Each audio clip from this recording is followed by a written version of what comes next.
Now, I'm going to have to be careful this time because I realized last time that... Do you remember how I told you that my headphones are starting to go the way of the dodo?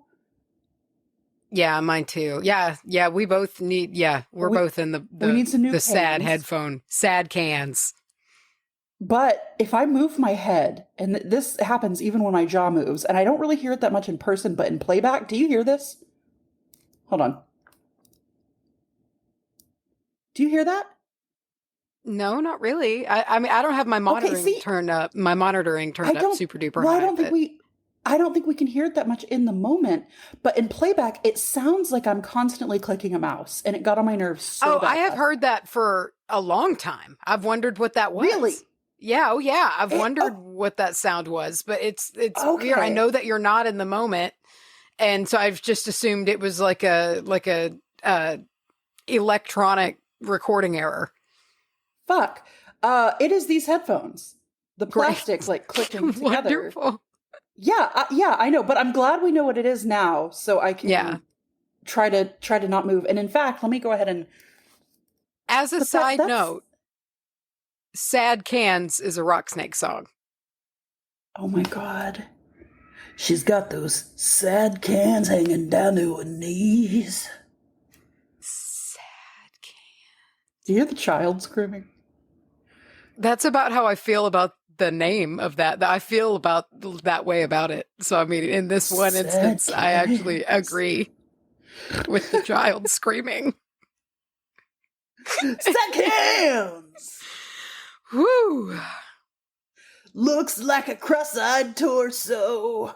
We are gonna have post-eclipse soup brain this whole time.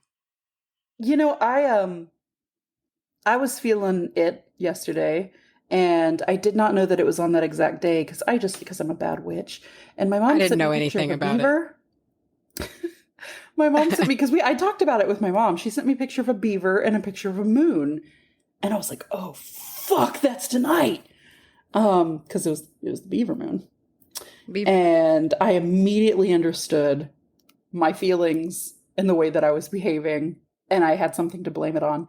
However, are you just in another realm today? Your brain? I am a floaty bitch, man. Yeah. It is weird feeling. Like, I knew the full moon was coming. I didn't know about the eclipse. Like, because I just, every time at night, when I let the dogs out, I go with them at night because I'm worried Penny's going to get carried off by an owl or something. And so I'll go stand out there because she won't fucking get any thicker. She's just legs. Like, you're like a jackrabbit. You're like a meal. And so I go out there and I can see the moon always through a patch of trees. And now it's getting, it's dark even earlier. And so I've been seeing the moon and I'm like, oh, it's full moon coming, but I didn't know anything about the eclipse. So I slept, I went to bed and everything. But it's like the snapping awake this morning.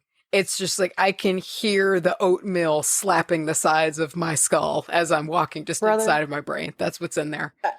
I know it. I can't keep anything freaking straight. And because of, well, not just because of that, I have a topic that serendipitously, I can't even fucking speak, ended up a little bit on the shorter side today.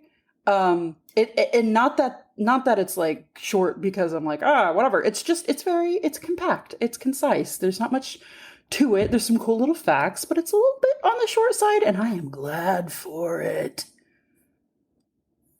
Mine isn't, but great. I got excited. Okay. You know how it is when you get like real fucking jazzed about one, and every now and again, like one just really blows your mind, one of our topics, and you're just like, wow, this is just incredible. And you just keep fucking adding shit to your notes that it's like, people probably don't care, but in this moment of learning, I sure fucking do. Dude, and so it's so long. That is always how I feel when we include the Moe's hardness, because I got that today.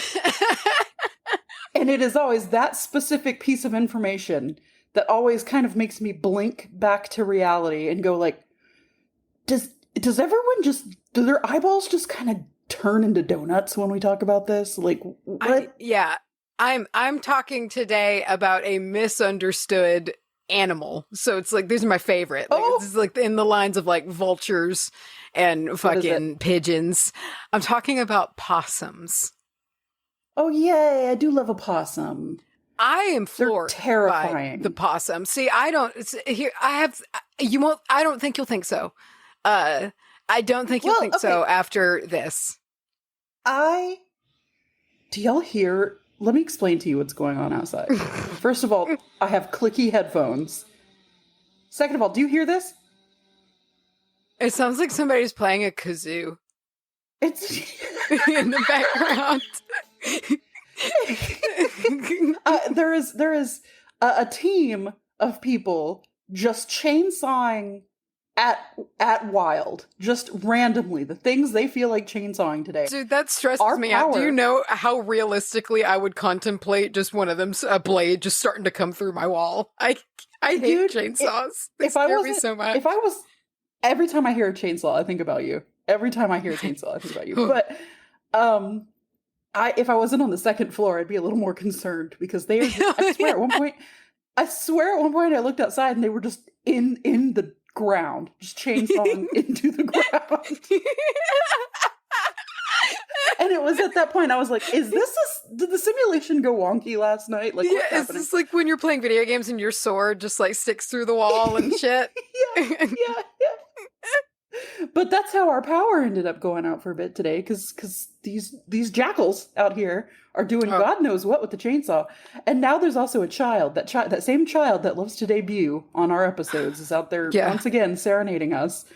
I'm gonna move soon, so hopefully all of these things are fixed.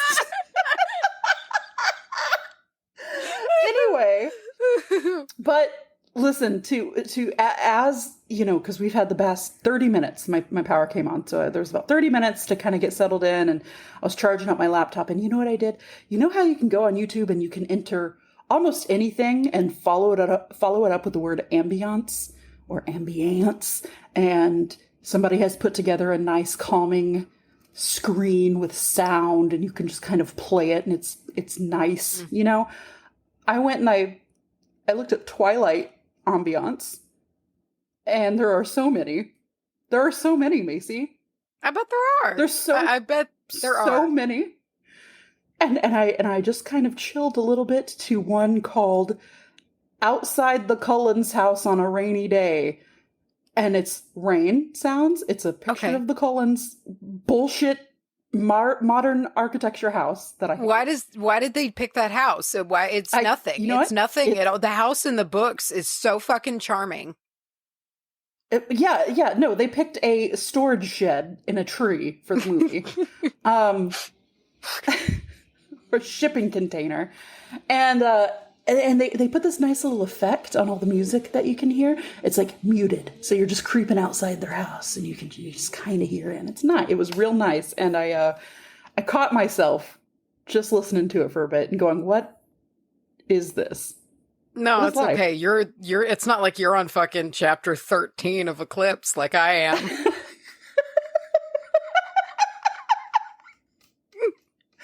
Dude, the last time we spoke about Eclipse, about Twilight, you were like, I'm not ready. I'm not ready for Eclipse. It has been stages. It has been a stage of recovery. Because I almost opened it on like a week ago or maybe 2 weeks ago. I like literally I had chapter 1 pulled up on my phone on YouTube, and I was like, okay. You know, like I'm gonna do this. Okay. And I turned it off because I wasn't brave enough. I was like, I actually don't think I can handle this today. And I shut it down. I love it. And today, I love it. Not even due to novelty. I didn't even think about it until I sent those messages to you this morning, both about Eclipse, but one being about the book and then following about the Eclipse last night. And I was like, wow. But I started it. I didn't. But I just this morning was like, you know what? I think I'm ready. I think I have to, this is going to happen no matter what. And so I think I'm mentally and emotionally prepared to do this now with my soup brain, because my brain's already mush. So I'll just be able to absorb it without resistance. You know, it can be penetrated by Twilight real easy. I really, I must say, aside from the just screaming, shouting, outrageous red flags everywhere in this book. Everywhere. There's so Yeah. many. Oh, Yeah. I have been the least bored. Really? Yeah. Well, I've been the least bored, and I have cringed thus far. Listen, the rubber hadn't really hit the road yet. I mean, it's starting to. There's so many problems. Listen, there's so many problems. It's so problematic. Yeah, it's in so many ways. But like, I know that the douchiness is gonna. I'm not to peak douche yet. I'm getting there. I'm ramping up to peak douche. But you're right not now, in the heat of the Jacob Edward battle. no, I'm not. It's like, actually right now, Dude. it's almost like in the stages of being like, actually, you know what? It seems like they're both relinquishing a little bit, and this could maybe work as like a balance type thing. Maybe this could pan out. Granted, I just hit fucking Jasper's backstory chapter, and I'm just like, I can't with this. What is this book? But Is it as bad as we remember? I think I blocked it out because I didn't remember this at all. I actually forgot Jasper. It was like when I looked at the pictures of the cast, I was like, who is that? You know, like, and I think there was a reason. But it's honestly worse. There's a lot more dedication than I remembered. Great. Love that for Jasper. Wow. Yeah, Thank you, Stephanie Meyer. Glaring issues. I love in our WBAH Facebook group that I saw the other day that somebody posted a Twilight meme. And someone commented, they were like, every time I see Twilight, I don't know if I'm in Witch Bitch or if I'm in the shitposting group. And that makes me so happy. It makes me warm. I know. Yeah. I love it so much. And I do. I have to check now. And I'm proud of all of you. Oh, yeah. And may I just say, there's been kind of a meme forming from WBAH, like that you guys have started, and like watching one like start is I feel like a proud mom. But apparently, there's been a few people who have referred to the fact that it is required by law to share stupid Twilight memes, and I've seen a couple of people say that, and I'm like, that's it, that's the one. But that happened without our interference, and I love it. Let's get on with the show. I think we should. Yeah.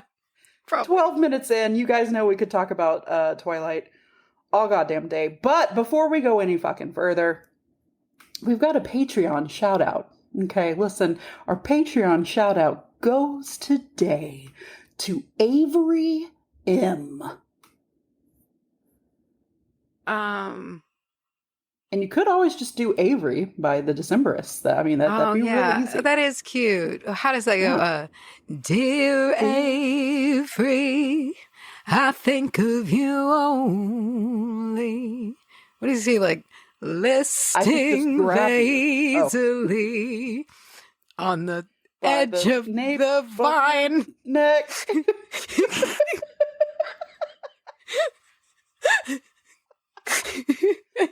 Wow. I love that song. I need to re-listen to that. Wow. I went through a real, what is the name of that album? I can see it in my head, but I can't remember the name.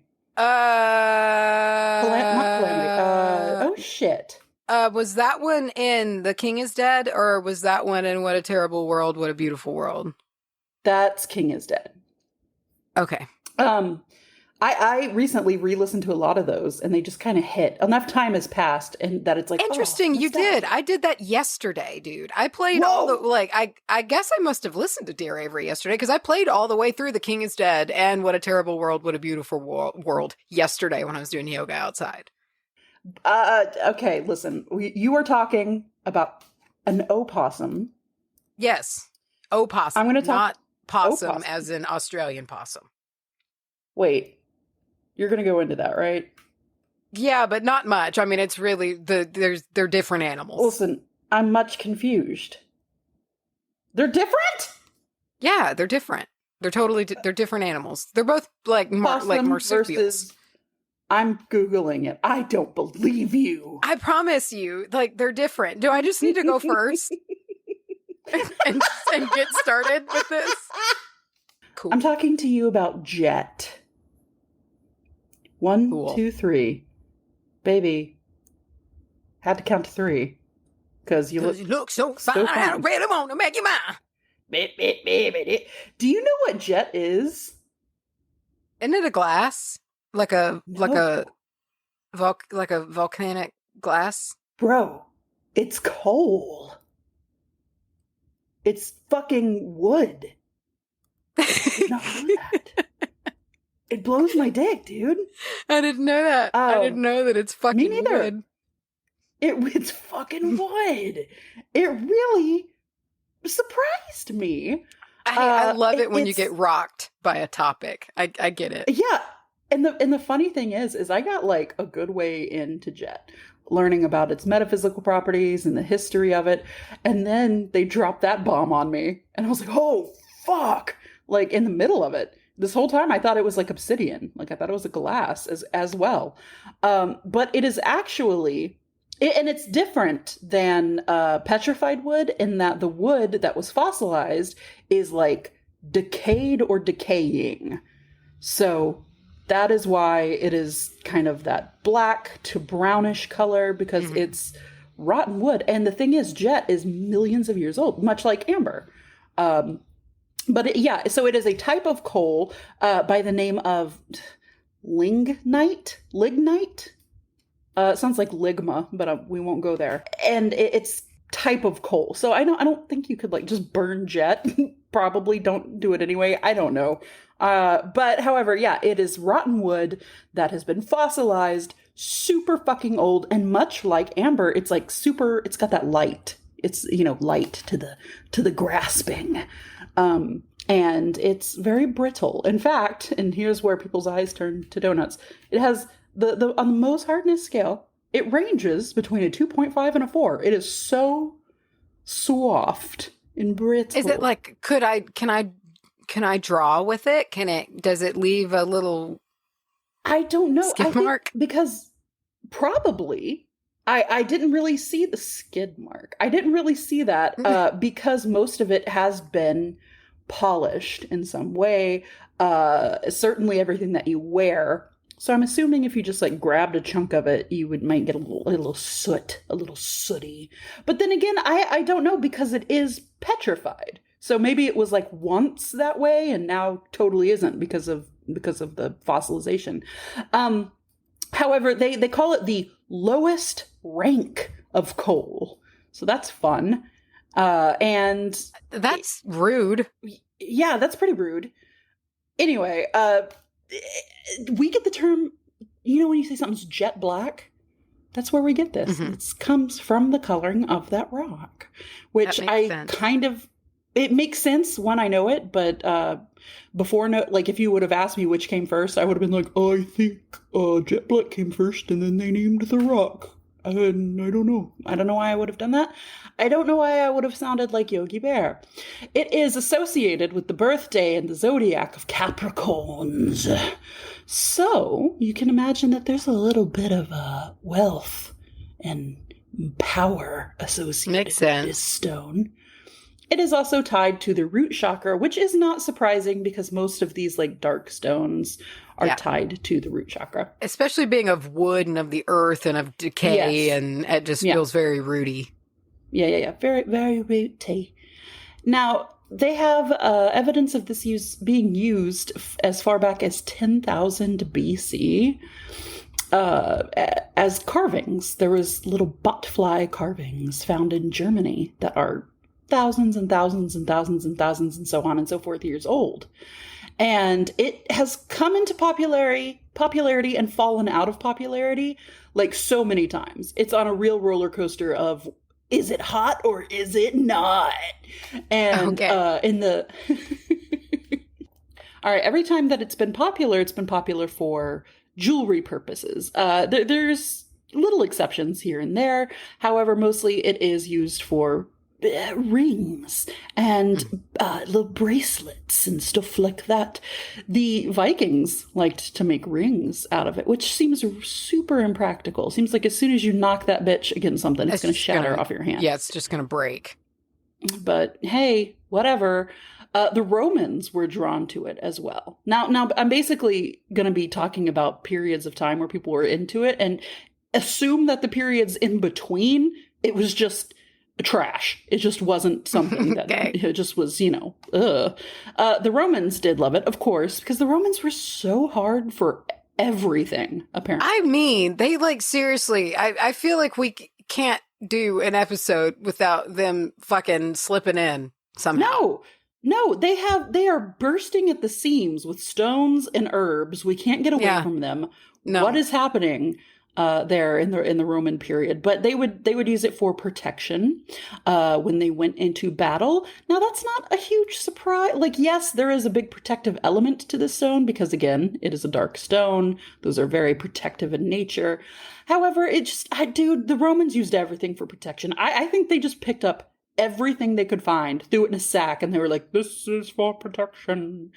I mean, honestly, dude, if I had to wake up and consider that very possibly my life could end at the end of a sword, then I might actually tell myself that everything around me is for protection, just so I could not come apart at the seams. Can you imagine? Yeah. Death by sword. Or like a mace, like a morning star. Just getting bludgeoned by one of those. Trampled to death by a horse. The plague. Oh God! I mean, not even like the Black Death, just a plague. So, in order for you to want to step out of your house, I feel like you might have been armed to the teeth with talismans and herbs. Dude, all you had to do, me as a Roman soldier, all you had to do was think of something, and it'll be as a merchant, be like, this is protective, and I would buy 10 of them. Dude, I would be so easy to trick back then. Also, great idea for, when we get thrust back into time, because it's going to happen one day. If we wake up one day in the Roman period, be a merchant and sell protective things. We know that now. We know they will eat that shit up. They are into the magical tchotchke. Yeah. And gaudy. The gaudier, the better. I mean, yeah. Okay. Listen, I think we're putting together a really good plan here. Yeah. I think we could cozy our way on up to having our own little house in town and whatnot. Oh my goodness. Yeah. Oh, we throw a fucking rager of a Saturnalia party. Yeah. Oh, can you? Dude, I don't know. I don't know if I got that in me. Once. We get one, and we never do it again. Yeah. Then you're hungover for the rest of your life. If you live. All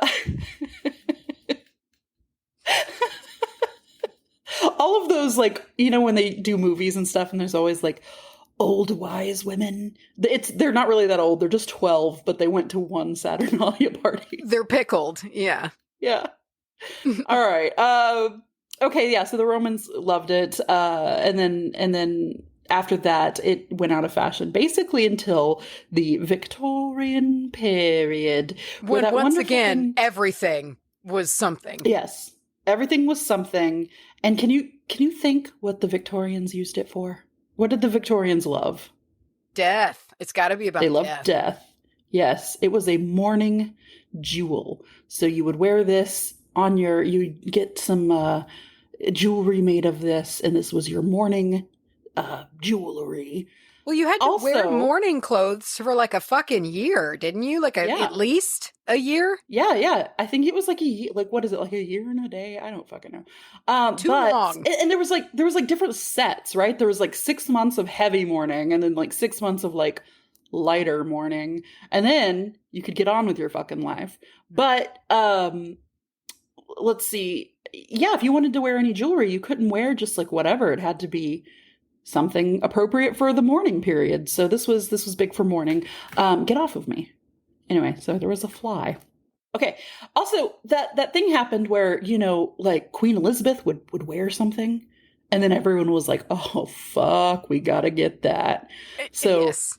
Queen Elizabeth wore some kind of jewelry, and it just absolutely went bonkers. It went so bonkers that they had to outlaw the collecting of it, because it was being driven to it was ruining the surrounding like ecosystem with people trying to find it. Okay. And shit was getting shut down. Like, it was so popular, they had to be like, y'all stop it. All because little pasty ass Queen Elizabeth put some in her tits one day and everybody lost their shit. So that is sort of the history. Which Elizabeth? Was this, there's been a couple, right? Is this the one that just died, or was this a original Queen Elizabeth? I believe that this is Queen Elizabeth the before 4 times, because it was stated that it was her, it was a very late in life birthday that she wore that for, and then everyone was losing their minds. Got it. Okay. So this would have been a while ago. Oh, you know what? I totally skipped over the medieval period here, but it's exactly as you would guess it would be. The medieval people, they made crosses out of it. They made religious jewelry. As they did. You know. You could guess that. I don't think there was any other option for jewelry. If you were going to wear jewelry, it wasn't anything fun. Yeah. No, it couldn't have been like a sassy little butt plug. It had to be a cross necklace. And a little fun bit of history to you is there's one, Pliny the Elder once looked at Jet. Pliny the Elder once looked at Jet and said, that keeps away snakes. He didn't. He fucking didn't. He fucking didn't. I was going to tell you, did he mention snakes? No fucking way. Does it really? Yeah, dude. What is the deal? He's fucking obsessed. What? Oh my God. He's obsessed.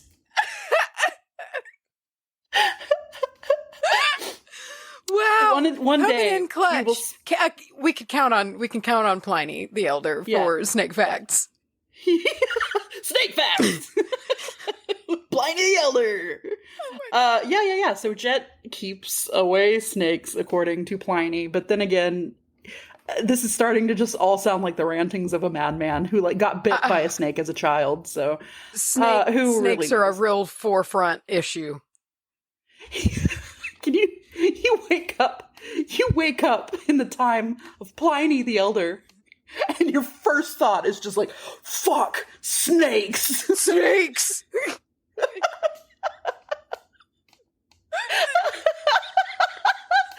Oh shit. Oh man. Okay. Woof. Let's talk about the metaphysical here. Please. Talking about the metaphysical. So there is, right off the bat, the things that you can imagine as based on what we've already talked about. So there's that protection. The Romans thought hey, this keeps the evil eye off of us. Also, as well as swords into their bodies, and snakes out of their boots. And it protects us in a way that is more metaphysical as well, much like the smoky quartz, the obsidian, the I'm having trouble thinking of any other black stone right now. Kyanite. Thank you. It helps to absorb negativity. However, the negativity that is not only absorbed, but then translated into what I saw a couple of different places referred to as usable energy. It wasn't necessarily like some of the stones we've talked about that's it sucks up the negativity and it spits out good energy. It just says usable energy. So I guess it's sort of like hey, this is neutralized. It is now up to you what to do with it. But it seems to target negativity surrounding how we feel about our own lives, like our fears that we hold on to, perhaps habits that we have that we know are affecting us in a unwanted way. There's a lot of grief that is sucked up by this stone, and it kind of is all about this. It's about improving where you are mentally, I think, versus just being surrounded by negative people, and kind of sucking that up. It's a little more focused on us and what we're thinking about, and it can kind of help us put ourselves back onto track, whether that's mentally or financially. That's a big one with this stone. A lot of people will put a jet inside of their cash register or wherever they gather monies from the things that they do, the things they sell. I know that when we were talking about a lot of this early on, we started noticing and talking about how a lot of shops, not even just metaphysical shops, just a lot of shops, period, will have like a little a little jar spell or something next to it. Yeah. You know, you'll see just like a rando jar, like a $1 bill and some liquid in it. And you're like, what is that? But I kind of want to open my eyes a little bit more and see if I see jet in a more public. That's not the word. God, the oatmeal brain, Macy, the slosh. I'm telling you, it's happening. I know. The sloshening in a more abundant way, I guess. Another thing that you can do with jet is work with the root chakra, however, in an interesting way. Now, a lot of root chakra stone, a lot of like energy center stones anyway, they're like, put this on the energy center itself and it will help to cleanse it or awaken it or activate it, blah, blah, blah. This one is actually, like I saw it suggested to put this one on your crown. And it will help to draw that root chakra energy up through to the crown and kind of clear the way as it moves. Okay. Which was interesting because I've not seen that before. I've seen stones that you can use all over the body. I've seen stones that are good for every chakra and, you know, crown stones that will help kind of shoot the energy out of your head or whatever. But I've never seen something that will just take it like a straw through your body. Suck it up. And suck it up. There was also some talk of stimulating Kundalini energy, but I don't know enough about that. Well, I was going to ask about that. I mean, if it's doing essentially that drawing up motion, that kind of that pairs with elements of that practice. Yeah. It said that it was good for being like a helping hand. In that. It wasn't necessarily like we've talked in the past about things that are just gonna blast that snake right up your spine. It wasn't like that. It seemed a little more gentle. Gentle is a word that I was surprised to see be associated with the stone in a lot of ways. Even down to the cleansing. It's not like obsidian where it's just gonna black hole everything around it. It is gentle, which is strange for these dark stones. I feel like these dark stones are usually pretty rock and roll. But it makes sense, though, I guess, because it's kind of soft and like... it's kind of like, it's kind of delicate compared to some. And it was once organic material. You know, it was once this tree, and I feel like there's a little bit of that... I don't know, that nature energy. Of course, all stones have nature and they're all part of the earth, blah, blah, blah, right? But it brings that kind of forest element to it that I think can be very gentle and very, maybe a little more understanding than just straight up rock energy. Sometimes I feel like rocks are very blunt. They're just very get the job done kind of thing. So yeah, you can use this to protect against any kind of negativity you feel like you may be currently attacked by. And that even branches out to demons. Now, if I'm dealing with a demon, I think I might go a little stronger than a jet. We just talked about how it was kind of gentle. And you know what? Maybe if you're protecting, if you're using this in a protective sense, because this is also good for once you do feel like you have gotten rid of all the little nasties, it's good for setting up that little God, the slush brain. What's the word? Not condom, not veil, barrier, I guess. Ward for setting up. Yeah, thank you. Ward, yes. Not condom, but you know what I meant. Like, you know, hard to go through. I forgot my point. God. Anyway, it's good for setting up a good ward. That I really thought repeating it would help me get back on track here. I and get you know that. what's I even do that worse? sometimes. It's like you can buy you just a few extra seconds, time, you know, to try to remember. Say it again. But that was the last bit of my notes, and I really wish I was ending on a stronger note here. I wish I could help you Jen. remember, but I don't. It was about exercising nasties. Demons. Oh, yeah. Okay, yeah, I was just going to say I would use it as a prevention, not a cure, perhaps, when it comes to the realm of demons. Of demons. Demons. That word just cracks me up a lot of the time. Demons. Just because it's just like, whoa. I can't help but think of the demons from Elementary when I see demons, and all I can think of is them like just losing their shit trying to count the chickpeas. I like that version the best, I think. Yeah. Like the wood demon.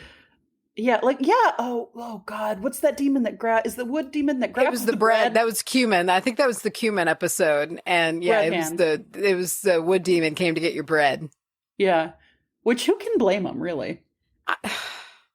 I mean, with the name like Wood Demon, you would think that they would like wood, but it might just be that they come from the wood and they like bread. I like bread. I like bread. Are we wood demons? Are we bread? Are we bread hands? Are we Zach Bagans? Are we mineral wells? Did we die? Where was it? Oh, yeah. I was like, where was it we were recently that somebody was holding a bottle of crazy water from Mineral Wells? Oh my gosh. Like, every time it's just like, oh God, we're still there. We're still there. And we drove through a town called Mineral Wells on our Northeast road trip. And it scared the shit out of me. It me too. A little bit for a second before I was like, stop it. You're fine. Oh, like in my own brain. But like I was just like, oh God, it's real. It's real. Yeah. It's what we've been saying. It's all real. You read the shape of the word before your brain has a chance to like kick in and be reasonable. And you just, yeah. Wow. Macy. Yeah. I think it's time to take a little break from the silliness. Take a little break. I think you're right. To collect ourselves. Take a little break. And take a little break. Ooh. Take a little break from me.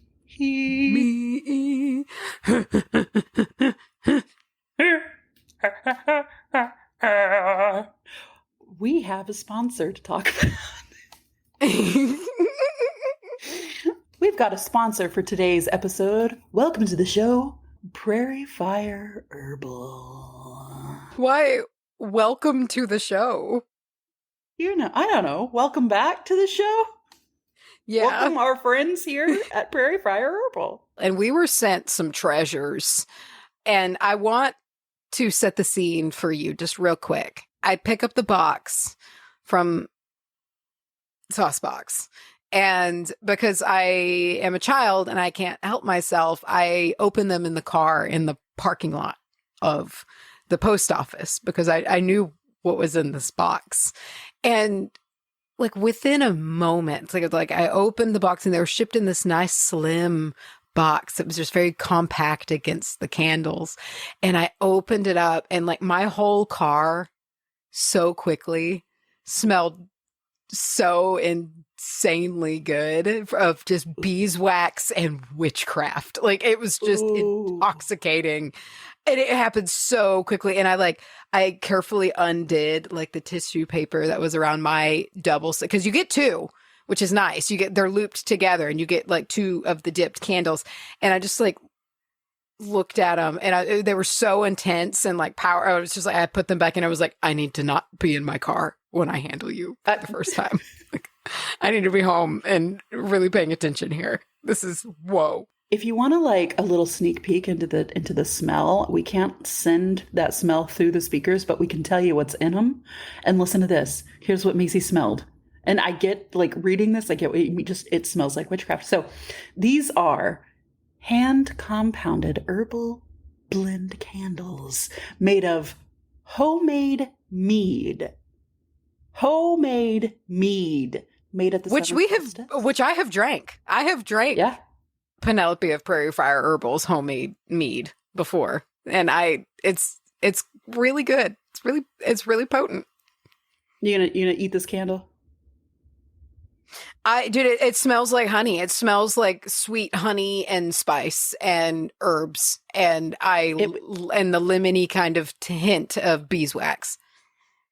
You are correct, sir. It's homemade mead made at the summer solstice, dried oranges, nutmeg, holly, mistletoe, balm of Gilead. I don't know that. Frankincense and other herbs and plants that, for Penelope of Prairie Fire Herbal, evoke the Norse festival of Yule. And I really trust the herbal combinations, and it just everything that these candles are crusted with. I trust the blend to be so potent just because I know how much knowledge is just in Penelope's head about the things that she studies so much, and she still is learning things and taking courses, and just the hand foraging of things. And there's just so much knowledge in that brain. And so it's just anytime I hold one of those candles, I'm just listen, I know that we're going to do some serious shit together. It's just intense. Well, I know that you and I have talked about this just sort of behind the scenes. A lot of our intense spellcraft that we have done has been centered around a prairie fire candle. And my biggest days. Yeah. And it seems almost like a retrospective thing. It's not necessarily something that I'm oh, I need this particular thing to do it. I'm just hey, this will be good. And then I look back in time and I'm oh, that's exactly what I needed.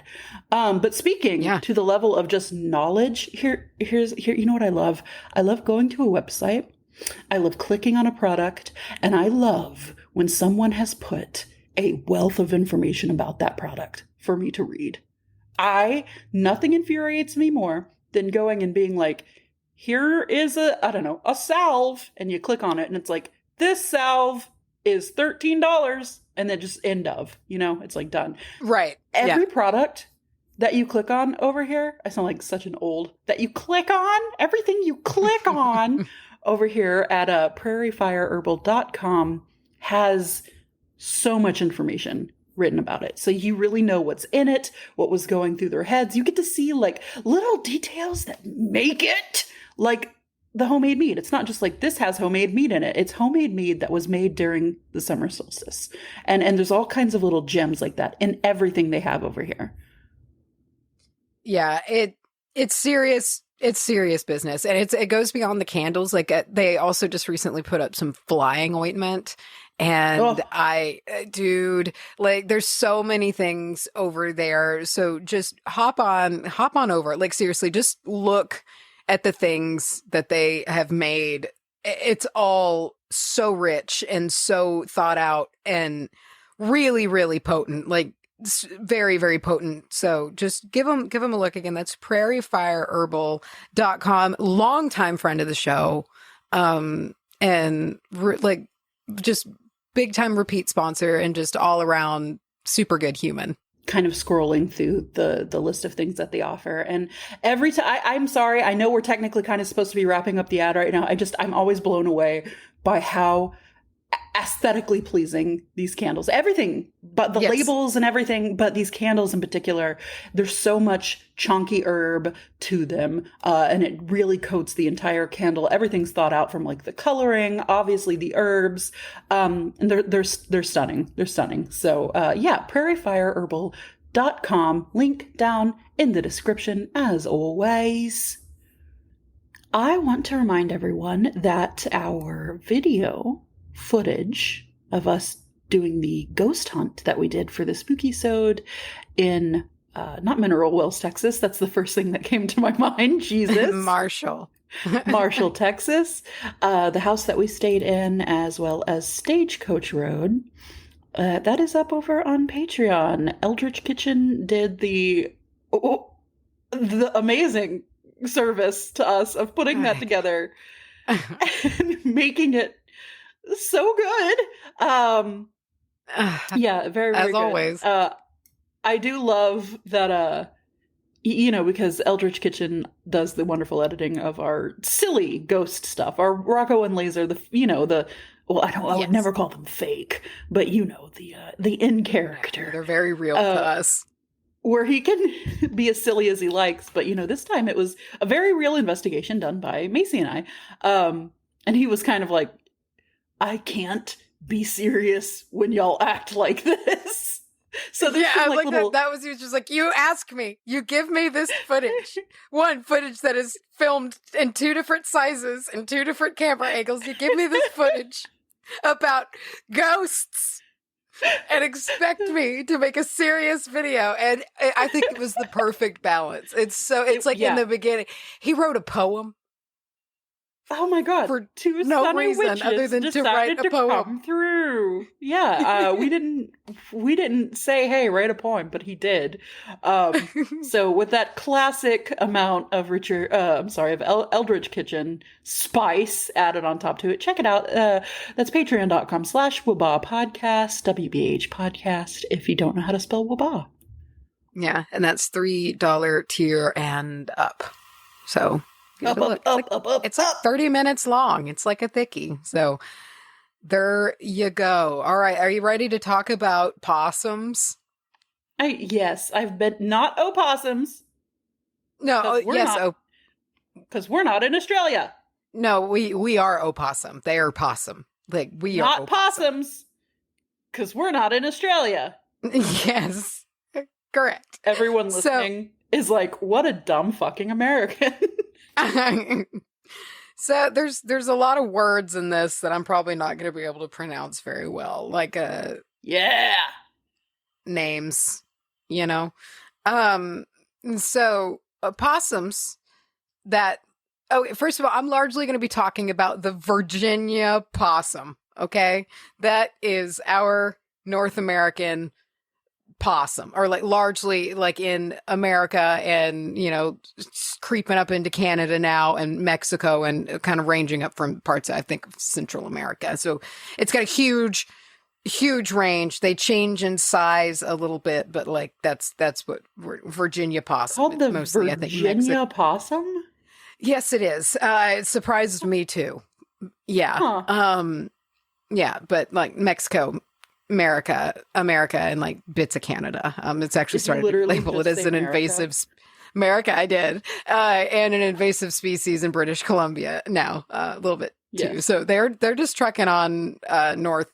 So possums are and like here's the deal. When I'm saying the word possum, just know I am meaning this possum, not the Australian possum. Like if I do mean that one, I'm going to clearly specify I mean that one. I think I only talk about it once.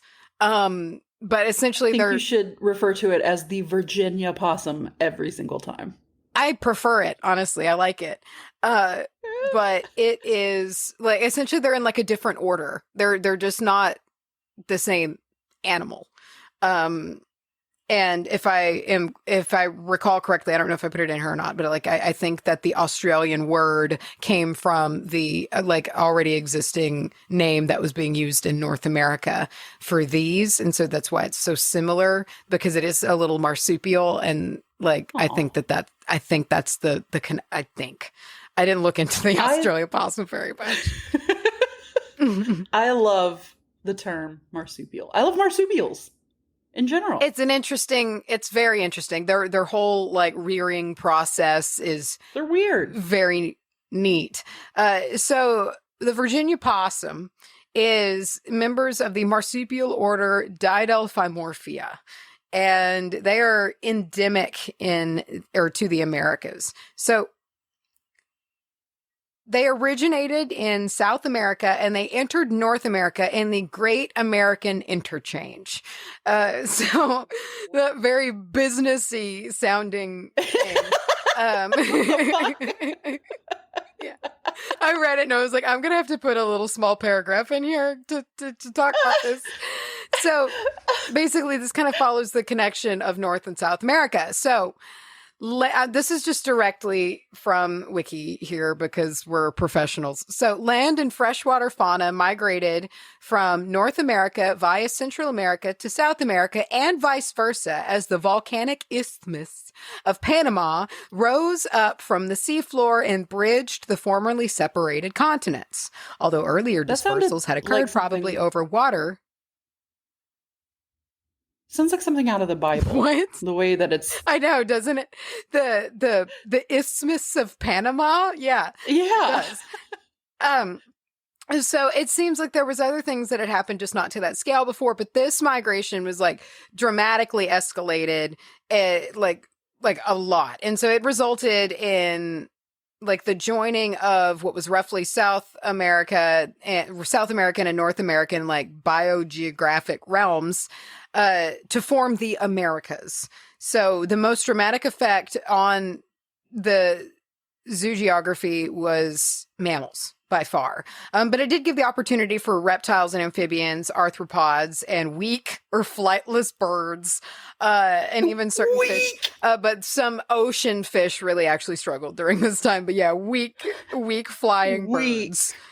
I love how sometimes these scientific articles will seemingly just fucking dig out whatever they're talking about.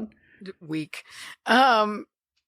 So the Virginia possum, also the North American possum.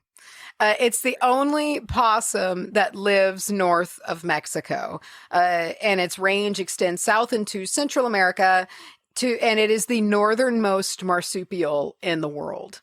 They're about the size of like a domestic cat, give or take, kind of in a range on average. And their relationships with cats are pretty interesting. Like they seem to have an understanding with each other. Like they know that they're not necessarily competing, and they coexist really kind of ignoring each other. It's very interesting. Like I've witnessed it in my own back porch with Dante, and like there will just be possums on the back porch and he'll be sitting just a few feet away and he's not even paying attention. Like he doesn't care. And like one time we were out there and like he didn't know we were out there. We were watching him just chilling with this possum for like a good long minute. And then he realized that like we were watching him hang out with this possum, and he shooed the possum out of the porch to act like he was doing something. I was like, that little bastard. Yeah, I was like, I saw the whole thing, buddy. Like I'm not fooled by this. It's like when you have to tell your like parents tell you to tell your friend to leave, and you have to like be like, look, man, I don't mean this, but I gotta tell you to go. Yeah. It was just like, you poser. Like you're not doing any work. So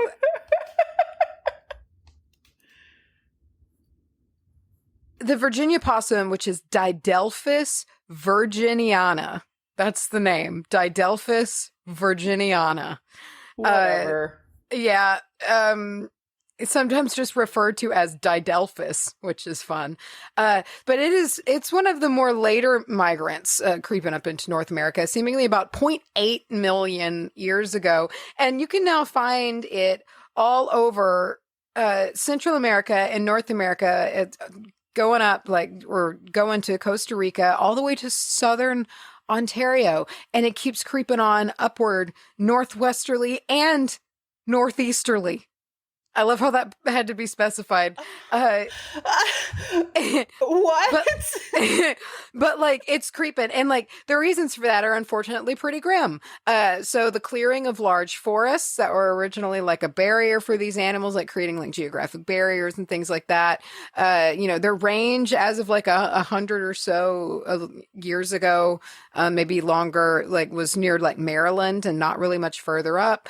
But now with like cleared forests and also just easier travel, they can hitch rides on things. It made it easier to travel up north and establish themselves in new places. Pair that with like the eradication of natural predators, which is like a real big problem in ecosystems when predators are wiped out, has made it really easy for these guys to spread. In fact, they are classified. So if you like look up animals, you can see like their endangerment species or whatever. They're classified as least concern on yes, that great scale. So wonderful. Yeah. Yeah. So I'm since also I'm also 1900, low key not over. I'm low key not over northeasterly and I northwesterly. know, and northwesterly, very important, very important distinction. So in and since 1900 or so, the range of the Virginia possum has gone to include now most of New England, even including Maine, parts or like very southern Quebec, some very southern and eastern regions of Ontario, most of Michigan, apparently, parts of Wisconsin, parts of Minnesota. So really creeping up on north to very cold climates. So the Virginia Do you possum remember was when not even. Rustin said he was going to quote unquote kick that possum's ass for me? I I don't. Was it the one that was eating your onions? When we very first moved into that house, I noticed that because we just apartments before that, and like I Mm-hmm. didn't really see possums that much, and there was one that I noticed was just kind of creeping around a lot, and I mentioned it to Russ in one of the first visits, and we're all out on the back porch, and I see it, and I point it out, and Rustin. I don't know if you're going to know what I'm talking about. I hope you do. Surely you do. But he did that thing where he stands up very quickly and like goes Oh, I up. sure. Yes, I do. You know exactly what I mean. Okay, it's that like Oh, blink of yes. an eye motion. And he did that. He like stood up and bowed up and he goes, "Where's it? You want me to kick its ass?" Oh my God. And I let me make clear, he's not going to fucking kick a animal's ass like, but he meant chase it off, and it was just a very Rustin way of saying Kick it. its ass. You want me to kick its ass? Oh, So woof. on the western side of the country, they weren't really natural there at all. And it seems like they were like introduced intentionally into the western states, seemingly as a source of food. So you can eat these Ew. guys apparently, and Yeah. it's supposedly like decent meat and was very commonly eaten. Um, yeah. So I just feel like it'd be like eating a rat. well, they're not rodents, I but know, they I do mean, eat. I They know. do I eat just, decaying carcasses. yeah. Ugh. Yeah. So If I'm eating you, I'm eating everything you've eaten. exactly. So I mean, you don't really know. Uh, Huh. so interestingly, since possums technically evolved to be in a bit more of a warmer climate, or at least closer to the equator than some of them are, possums can really struggle with the cold. So they'll generally like to hole up a good bit. Like they've still got to be on the move. They don't hibernate, but they're going to be slower than they already are, and they're pretty slow. And they'll just need, like, they kind of want to hole up in a warm little spot. You might notice this time of year that you might be more likely to get a porch possum. This is usually when our porch possum shows up again. We don't see it as much in the summertime, but it comes back. And Dante does dick nothing about it. He does nothing. I think he likes them a little bit. And Oh. it's not a super big one. The one that has lived under my mom's porch, I guess it can't be the same one because their lifespans aren't crazy long. But like, I'm telling you, there is one that lived underneath my mom's porch that was mind-bogglingly huge. Like, I swear, if you include the length of the tail, it was maybe like 4.5 feet long, if not 5 feet. It was huge. The tail itself was like 2 feet long. It was, if not longer. It scared the shit out of me. Like, and I like possums, but sometimes you flip on those back lights and there's like a medium-sized dog in the shape of a possum just staring up at you, you know? Very alarming, but that fucker was huge. Oh, wow. Thank you. But so very pitifully, you're going to think about possums. They got a lot of bare skin. Their little tails, their ears, and their fingers are all naked. There's no hair on them at all, and they are really prone to frostbite. So you can notice, like, it's very common to see little possums and like their ears are all kind of fucked up. Like they've been Aw. kind of scabbed, like they've lost bits of them and things like that because they get very cold. So just if you notice that like a possum is like in your garage or something like that, or it's like you have like a pet carrier that's sitting outside, it's probably just trying to get warm and get away from the cold wind and warm up, especially the further north that you go, because like they're just not as suited for it. Like I would figure in looking at their fur, which looks so thick and like plushy, that it would be insulated, but they just really aren't. They also have kind of like a low body temperature as it is, and so they get very cold. So just if you find one, try not to be alarmed. They won't really do much to you at all. And in fact, they don't really, they will hiss almost certainly if they don't go into a catatonic state, which we'll get into. So many possums don't actually survive their first winter because of this, like because of their, the issues with the cold. So their already short lifespan of like 2 to 3 years is cut even shorter by the cold. And so if you feel so inclined, or if you're in an area that they're not categorized as like invasive, some people make little possum boxes. And they're kind of like a set little structure, kind of like how bat boxes are. Like they're not the same, but like, you know how a bat box is built the same way. Like possum boxes have their own little set structure, and there's like tons of YouTube videos and whatnot. But it gives them a place to kind of crawl up into and stay warm. Some people just set out little pet carriers and things like that, and they'll generally move on. But it's just when the nights get cold and things like that, that they'll have a place to go. Or you might get one that takes up residence for a while, like we do. But I enjoy them. And they eat a lot of snake. Well, they eat snakes. Oh, hell yeah. Yeah, no, they're pretty useful. But again, they are labeled invasive in some places. Like I saw like Oregon, and British Columbia. So you need to look into laws and whatnot up there. And essentially that means like they are putting pressure on native species and competing for resources, with their quickly growing rate. So I wanted to share something with you. I looked up today. I Googled. Oh, I thought what you do possums literally just looked up into the sky. I looked up today. I looked up today. I Googled what do possums eat, and like, you know, sometimes like Google will just like give you like a weird list or like a chart from a website that's just random, you know? Oh yeah. An article popped up and it was like kind of the data up at the top, and it says things to know. And so it's broken down into like some categories. So it's like diet. What do possums eat? Noise. What kind of noise does a possum make? Scared of. Great. What are possums scared of? Good eating. Oh no. Possum good to eat. So that was from the article, Can You Eat Possum 2022. Good eating. So that good eating. That brought me joy. Whoa. Yeah, there you go. For that. The average adult possum is like 24 to 26 inches long, including the tail. They can be larger than that if they get real big, but that's your average size, and generally between 6 to 12 pounds. That 10-foot one you found?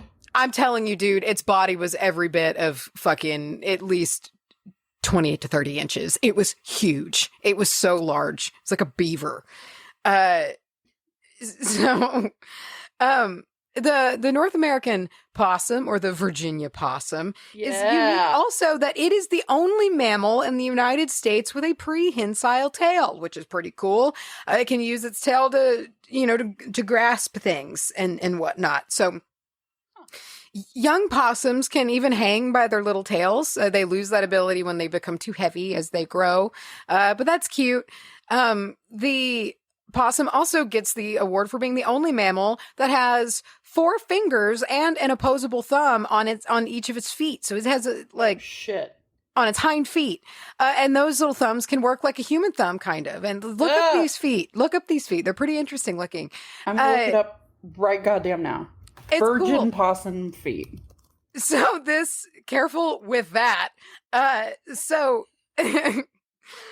God, they're terrifying. No, I thought they were interesting. Their shape's super weird. What do you mean cute?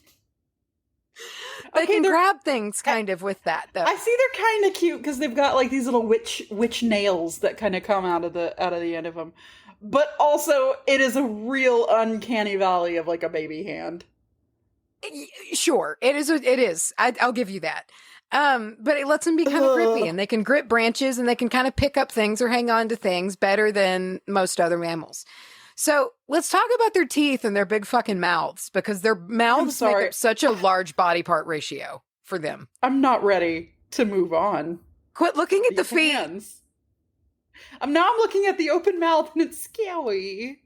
So let's talk about the teeth for a minute, because you can't really miss them if you're being hissed at by a possum. So possums have 50 little teeth in their mouths, and that's more than any other North American mammal. So they have a mixture of incisors, canines, premolars, and molars, and that really suits their omnivorous diet. So interestingly, though, they very rarely use any of these sharp teeth to bite much of anything that Are they is stupid? No. So they really are an animal that tries to avoid conflict at all costs. I mean, that's so cute, but like one time I caught my dog.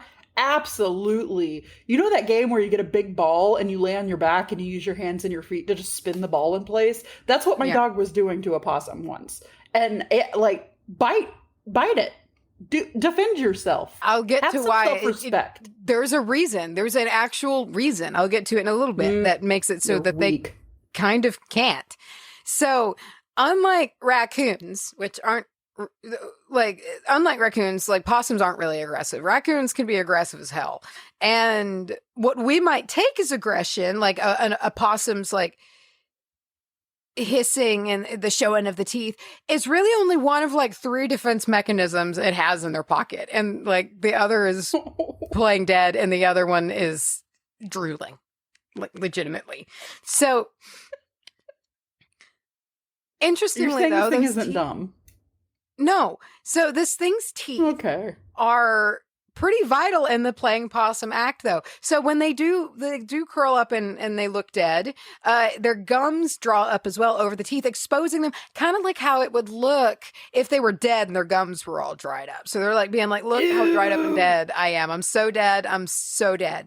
And it does this completely unflinching, even if prodded, even if bitten, it's completely still. And it also, during this time, it secretes this stanky odor right from those anal glands, and it smells like death, which deters a lot of predators that have no interest in eating rotten meat. Like there's kind of oftentimes like a biological thing that's put in that's like, you don't want to eat bad meat, you know?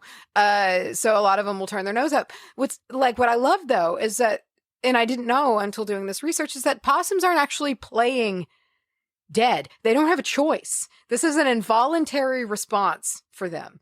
So when shocked or surprised, they fall into a catatonic state that we call playing dead, but it's not. It's an unresponsive catatonic state. Bro, that was the one thing. That was the one thing that we're going to save these little motherfuckers and being cool is their unflinching, like, commit to the bit of being brave and being dead. But no, they're just so scared they pass out. Great. Yeah, they're like fainting goats, but like to the 11th level. So this does wear off, usually between like, I saw 30 minutes to like 3 to 4 hours, to where they'll wake up and they'll just waddle off on their own. Is it like not alive? Is it like aware in that time? Or is it? It doesn't seem to be aware. It seems to be catatonic. Well, that's good. If it does get eaten. Yeah. You know, like at least it's done.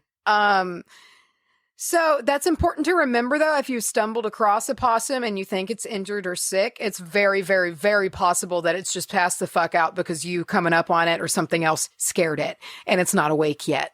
It's just shocked into nothingness for a little while. Another one of their methods to be that fair, they've got.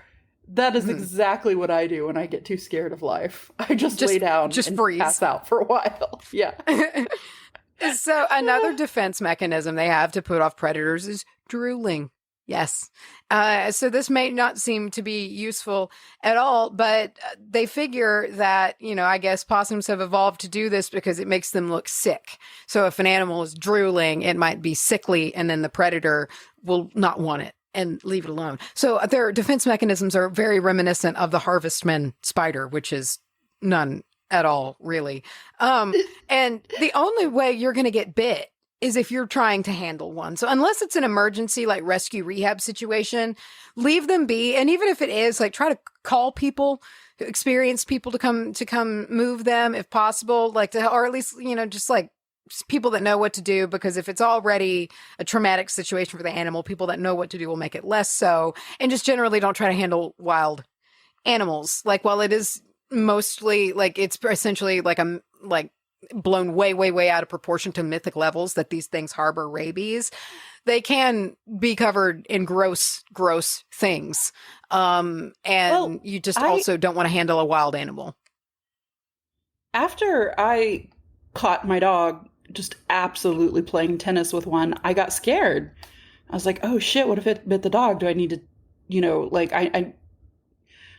I know I had the rabies shot, but I was afraid for the dogs, and I looked it up, and it was apparently it's one of those things where it's actually quite rare for them to have rabies because their body temperature is low. Yeah, that's so the thing. It's so low.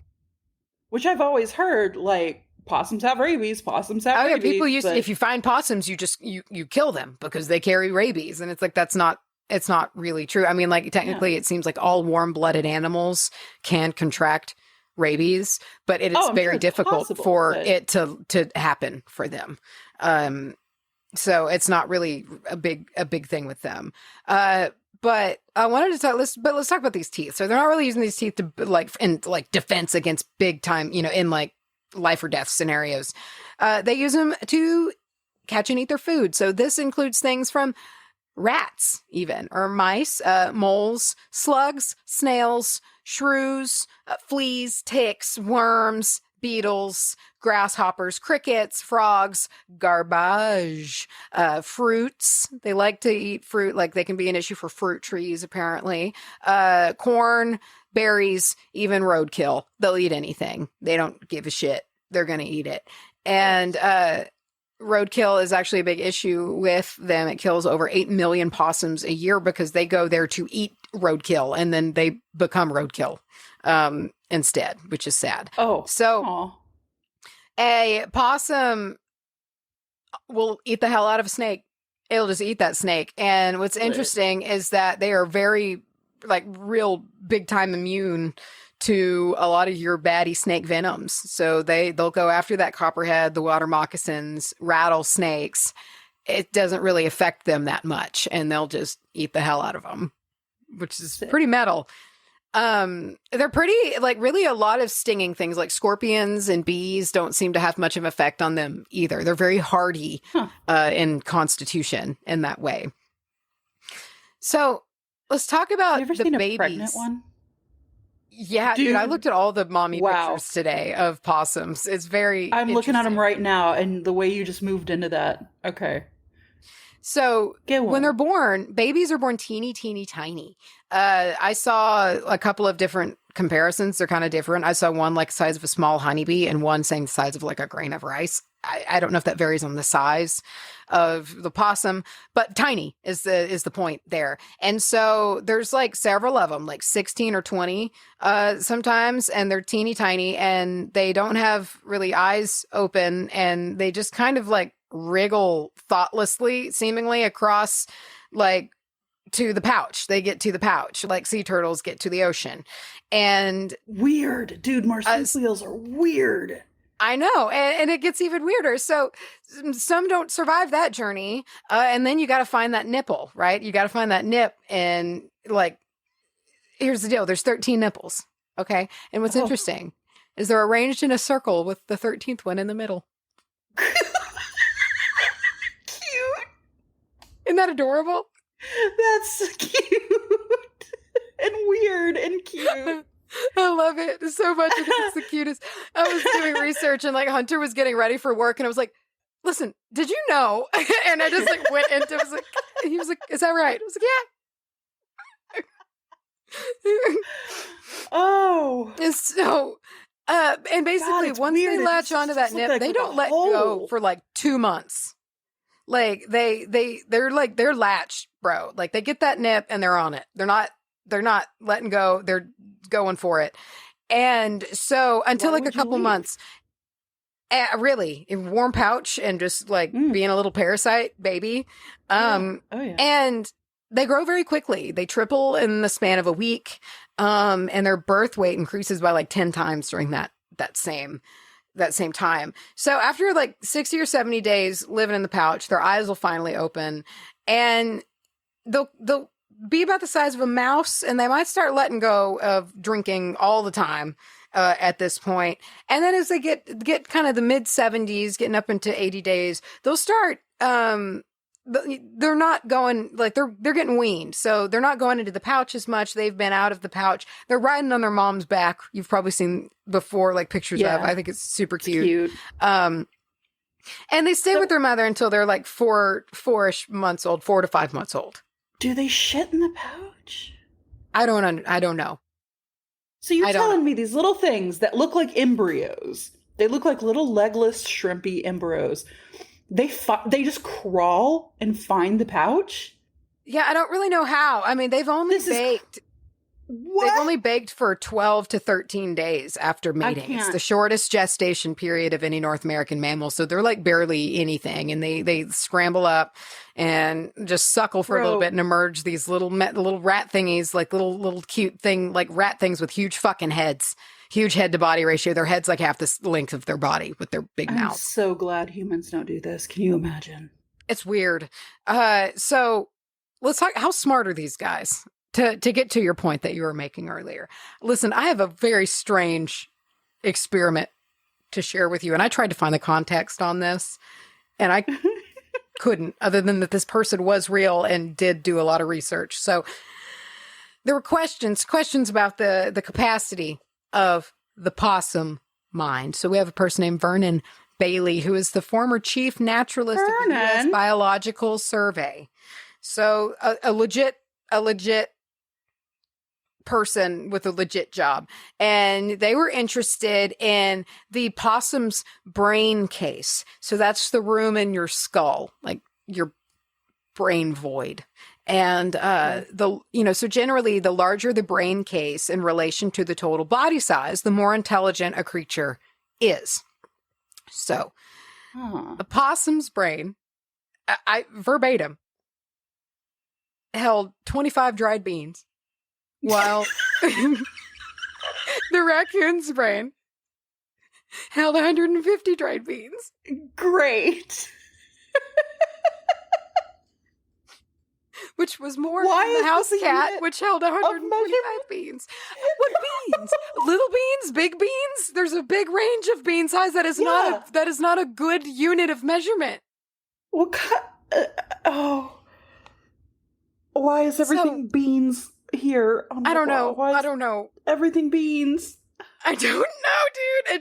I just blanked. God, now we're gonna get really weird fan art of you and me being marsupials, having the beans. I mean, I'll take it. We got that fucking choice ass scorpion baby art and kissing demon art last week, and that rocked me. Yes. Oh my God, yeah.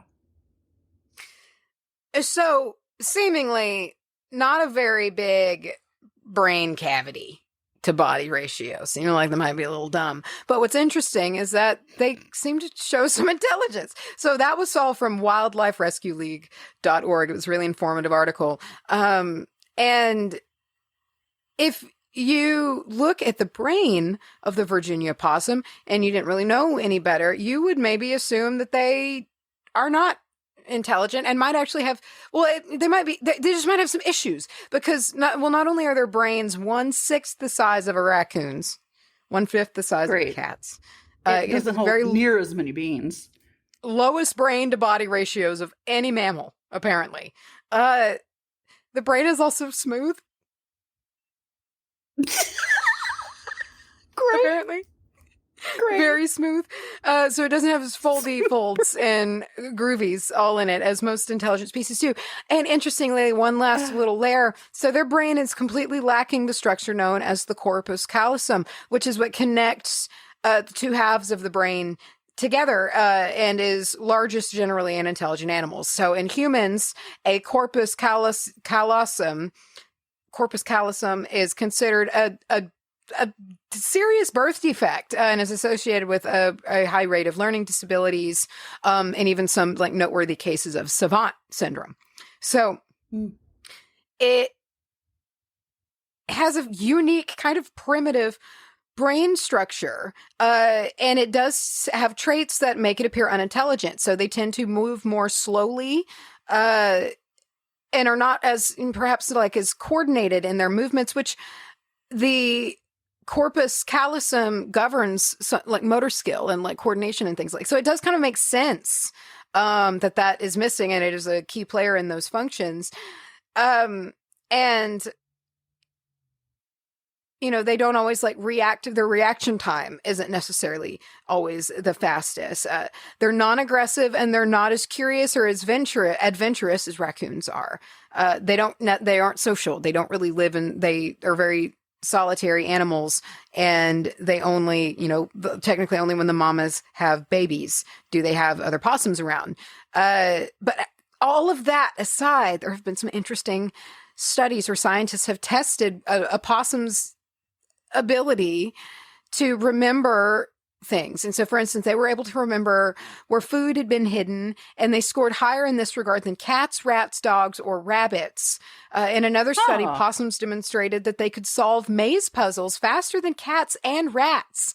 Scientists have also documented that possums' ability to recall specific smells a full year after being exposed to them. Wow. So their brain is this primitive type structure, but there does seem to be some thinking ability there, processing ability, and being able to take things in and solve things and contemplate.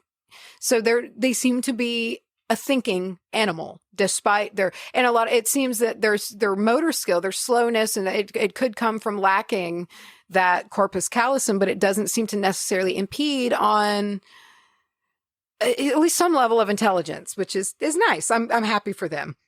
I'm happy. You know what? Despite that smooth brain, they might be all right. They might be, and I'm happy for them. And so that was from For Fox's Sake Wildlife.com, which I thought was really cute. So let's finally get to the metaphys, please. I had to set the scene. I had to talk about possums for a long time. So We've talked about a very gentle animal that is equipped with some gnarly tools, but chooses not to utilize them in the obvious way that we would think if we looked at a possum for the first time and had no idea what their traits were. It's what you would think, right? It's an animal that has been highly, highly successful in spreading to multiple different environments. It's done so essentially in the shadows. Their noses are just kind of down on the ground. They've scooted their way all over the place, all over North America.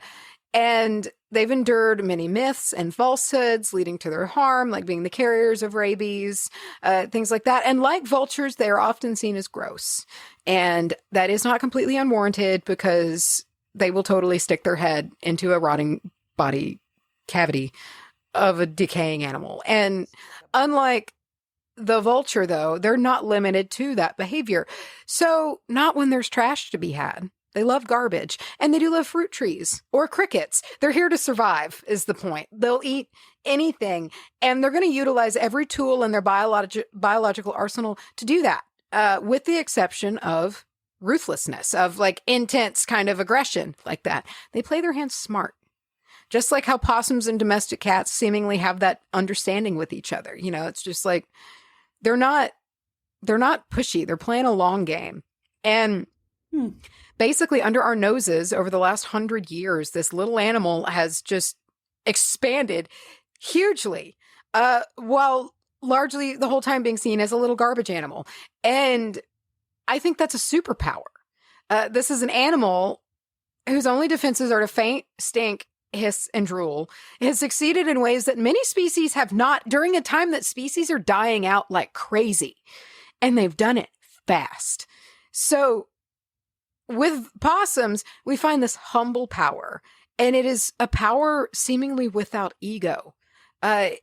It resonates just kind of purely in this drive forward, no matter how much adversity is around or how ill-equipped one might be for the challenges ahead if you're a possum, because ill-equipped is technically relative.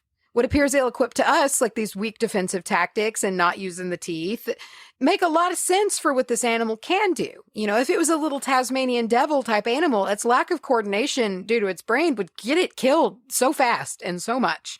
So the possum gets the path of least resistance.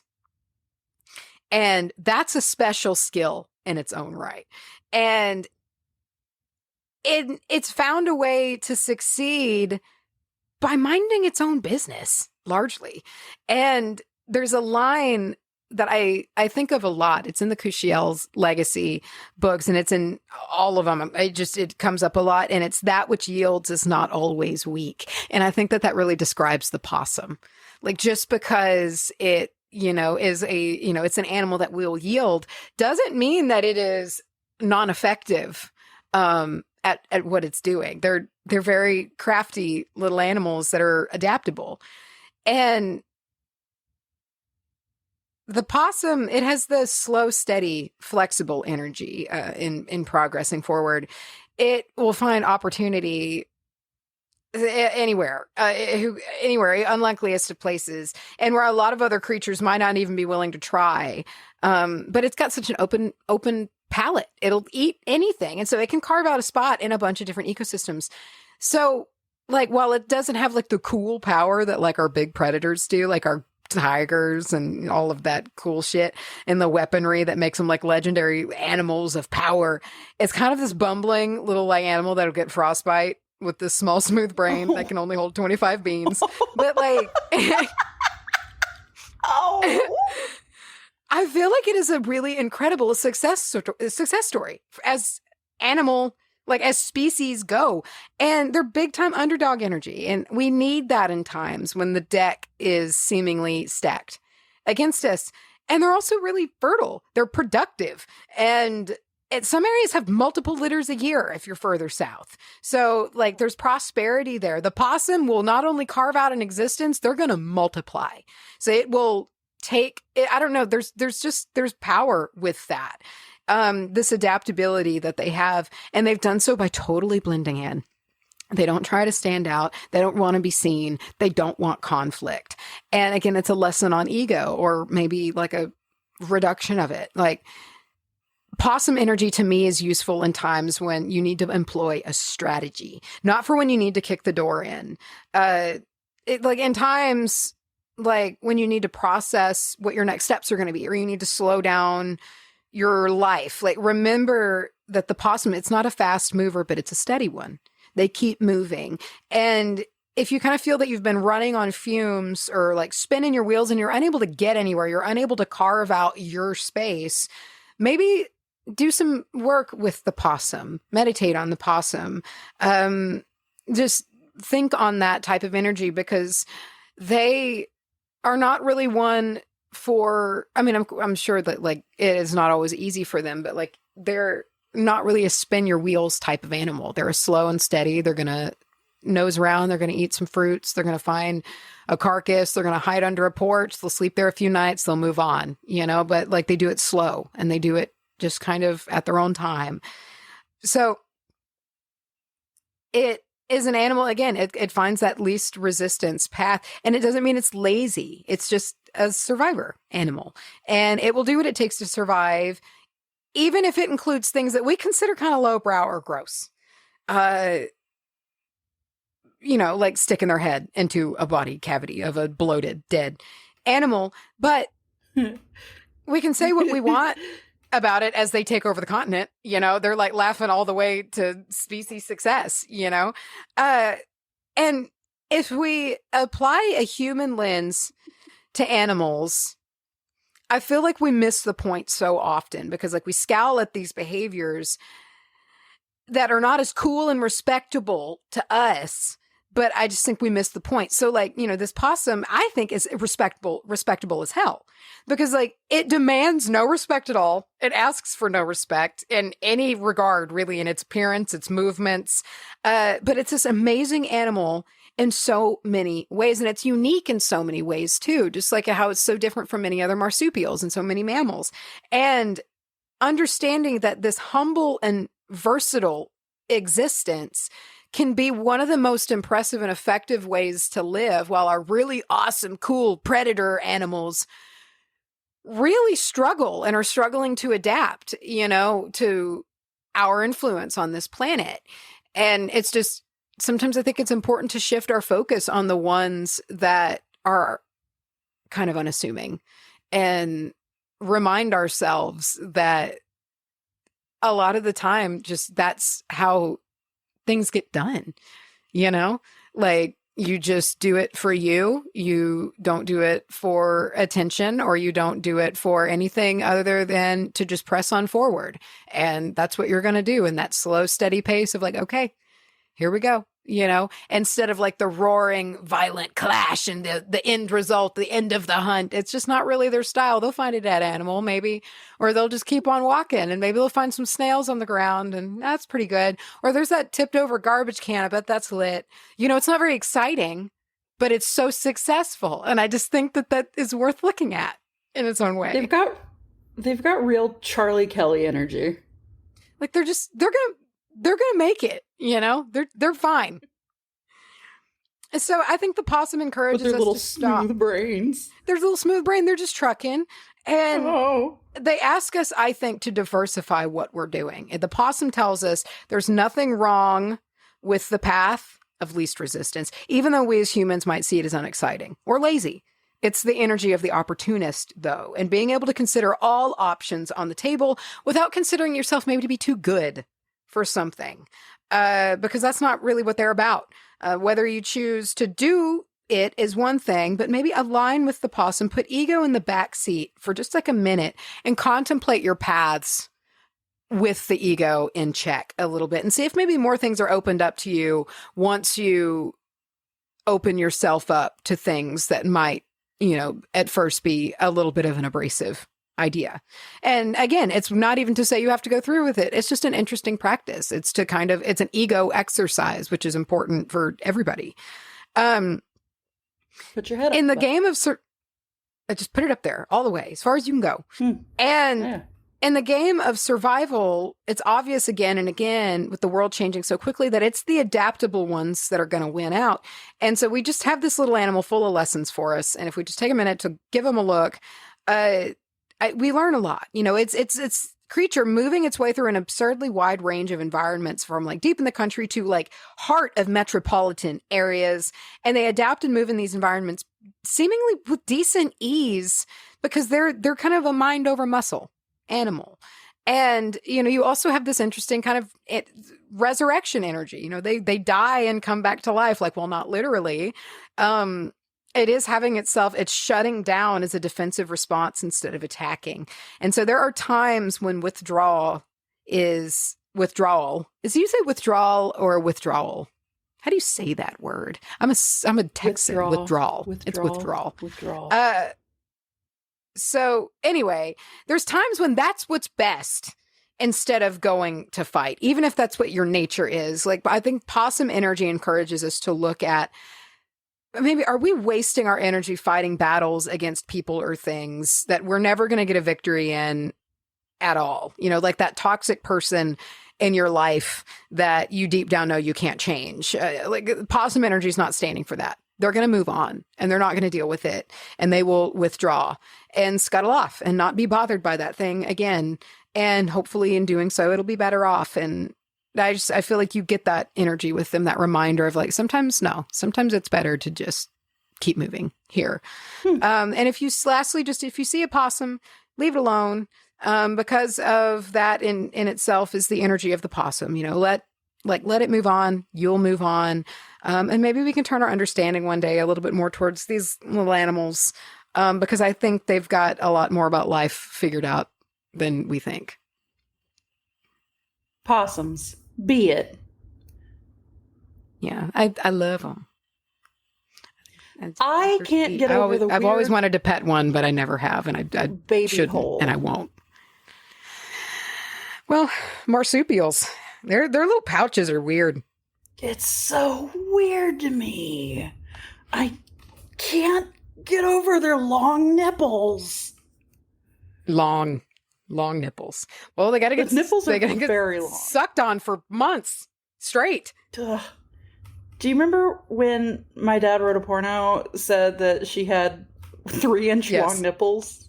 Okay. Like the rivets of the Titanic? Yes. I'll never forget. All right, we've got another sponsor, and we're rearing up for the Black Friday shopping, rearing up for the Christmas shopping and all of that, or Yule shopping, gift-giving season.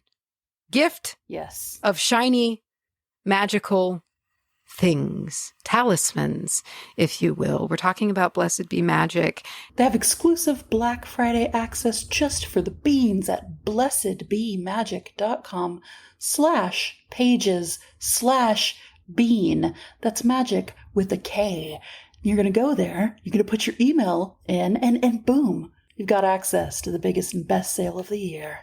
And we've talked about Blessed Be Magick a lot. Y'all know how we feel about them. Big love. There's not been a day since we have partnered with them that I've not had someone. I've got my Eye of Horus and Ankh studs in as we speak. Still, we've got them in the Triketras and now the little evil eye ones. And the evil eye ones are so teeny tiny. They're such teeny tiny little babies. Teeny tiny. They're so small. Little baby. Super tiny. I love it. I love the idea of the charm necklaces for like a Yule gift, because I think it would be a really cute, to get the charm. And speaking of gift, like Mace said, they have their 2022 holiday gift guide up. You can use that to see gifts under $50, gifts that are stocking stuffers. You can see the top 5 gift picks if you want to see, what's hopping, what's popular. Just give them a little perusing. There's something for everybody there. You can get as personal as you want. It is a very you do have that's a very personal gift. Like if you know someone's big 3 in their birth month, or things like that. Mm-hmm. That's just really cool. Or certain symbols that they connect to. There's a whole range of different ones that they've incorporated. Again, there's Merkabah's, there's the Lilith sigil now, Hecate's sigil, or Hecate's wheel. There's so many collections. There are so many collections, and you can shop by collection on the website. There's listen. I'm gonna run them down because I'm looking at them and I'm excited. With animals, Ankh, Blessed Be, Evil Eye, Eye of Horus, Hamsa, Hecate's Wheel, Horned God, Lilith, Merkabah, Pentacle, Rose Quartz, Triple Goddess, Triketra, Triskelion, and Zodiac. That's a lot of collections, my dude. Seriously, there's something for everybody. And at all times, there is always the discount code, all caps, one word, witch bitch, if you want to get the jump on just getting, pre-sale sale, and whatnot. But again, that's Blessed Be Magick. We big fans, big fans, and they're longtime supporters of the show too. So support our supporters, helps support us, and it's just a big circle of support, and that's great. Who doesn't love that? circleofsupport.com. That's not true. It's blessedbemagick with a K.com. Get that fat effing 15% off with the code, all caps, witch bitch. Man, wow. I talked a really long time about possums. Opossums. I talked for an hour about possums. Oh, possum. That was me trying to do oh death, but opossum. Didn't really work. Do you wanna die? Oh, hey, a little bit of Possum Kingdom. Nah. Lit. Yeah. 'Cause I can promise you. Okay. I love that song's a fucking banger though. It is. Dude, it's also about vampires. The entirety of fucking Rubberneck, by Toadies, is a banger. It slaps. Okay, here's the thing. Every once in a while, and I'm talking about once every 2 years or so, I will throw Rubberneck on And every single time, I'm just like, God damn it, this is fucking oops all bangers. It is oops all bangers. I love it. I think Put it's it on. also in our Texas blood, like because they are like Texas Tyler, babies, I believe. Like, and they have a song named Tyler. Oh, well, there you go. They're great. It's about a very questionable subject matter, but it's a good song. Anyway, wow. Yeah, man, we went there with the Virgin Possum and with the Jet. Tell me 1, 2, 3. Something. Take my hand and come with me. Because you look so fine in a black boots and a long brown hair. Brown hair. She's so sweet with her get back stare. Get back stare. Maybe you should leave her alone if she's giving you a get back stare, my guy. Yeah, and all you know about her, you don't see anything between hair and boots. You just see boots and hair, and then a glare at you. It's giving short skirt, long jacket vibes.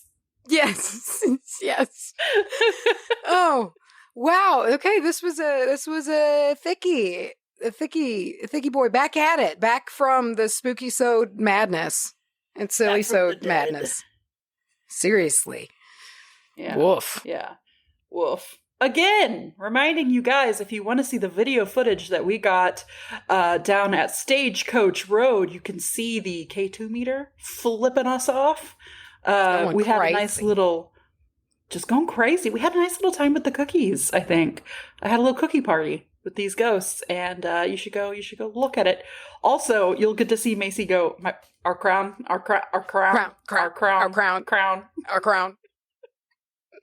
love in the poem where he took you going, I'm fucking exhausted. Yeah. What did he rhyme it with? Oh, something so haunted. When I got back in the car, I'm fucking exhausted. Anyway, check that out over on Patreon. We also have, here's some socials for you. Come meet with us over on Facebook, Witch Amateur Hour. Macy, tell them about the Instagram. It's Witch Amateur Hour. We post there sometimes, but not often, but sometimes. We post even less on the Twitter at Bitch Hour. We have an email where you can send things like your spooky stories. Make sure you put spooky in the title somewhere so we can find it. Or, I'm sorry, the subject line so we can find it. You can send us feet pictures. It's happened before. I'm not suggesting it. I'm saying you could if you felt like it. You could send hate mail. You could send, oh God, Macy, what else can they send? Advertisement inquiries. It's an email address. You know how to use it. It's an email address. Macy, what is it? It is wbahpodcast@gmail.com. Remind them where that Patron is. Patreon.com/wbahpodcast. And adding on to our socials, the OnlyFans is over at onlyfans.com/WBAH podcast, where we will be hosting in the near future more lives. Yeah, should be rolling up on another one of those here soon. We're gonna get that on the books and let y'all know. We'll do another little live recording. We'll make it fun, and do a whole little thing over there. So be on the lookout for that. And if you miss it live, doesn't mean you can't ever watch it again. It's still there. Yeah, it'll still be there for you. And also, I kind of like the idea because we can join each other's lives, much like we do on our Facebook lives. Mm-hmm. It could be cool to just, maybe bring to the table us recording like as we normally do here at our computers. Yeah. And it's just uncut. You'll get to see all the bullshit that we leave in. You'll get to hear all the rants we go on that we cut off. It is early access, all the good things. So that's onlyfans.com/WBAHpodcast.com. We also have a P.O. Box, P.O. Box 865, Canton, Texas, 75103. Yeah, she's there. She's living. Yeah. Avery, when you needed saving. Are you dead on the vine? Just grab you by the nape of your neck. Is that song about a dog or a chimp? I don't know. I don't know. Or a human baby? Jeremiah forever. Love it so much. Wow. All right, we're going to end this episode now. I think we've my oatmeal brain how. is, like when oatmeal has cooked too long on the stove and it just turns into a solid crust of like dry. That's how my brain is right now. Yeah. It's got like cavities in it to where it's like dry. Reminds me. Oh, I love that though. When something like creates that weird little gross, like beehive, like when you burn milk, you know what I mean? Mm-hmm. I love it. I have some fucking voodoo fries in my fridge, and I'm gonna go eat the shit out of those. What are those? Oh, they're from Wingstop. First of all, they've got those Wingstop fries that are absolute magic. It's cheese sauce, it's ranch, it's like their spicy Louisiana rub sprinkled on top. It's delicious. That sounds pretty damn good. It's really good. I'm gonna go enjoy it mightily. You enjoy that. I'm going to enjoy it vicariously through you. Okay. You open up your own brain skull, crack open your own head, and eat your own oatmeal brain for dinner. And then I'll see how many beans I can fit. I bet I could hold more beans than you. I'm really fucking interested in how many beans that... I want to know how many beans I could hold. Yeah. How many beans can you put in this dome? Because... And... man... What's the standard bean? We'll never know. No. What a cruel joke. I don't think we will. We'll never know. Yeah. Fuck! Well, anyway, there you go. Everybody can wonder for the end of time, the rest of the time that you're alive on this planet, how many beans can fit in your brain chamber or whatever it was called. That's what it was, I think. I think it was just your brain case. That's what it was. Your brain case. How much can your brain case hold? That sounds stupider than brain chamber. How does it sound stupider than brain chamber? Stupider. I'm leaving. Goodbye. Goodbye. Oh my God.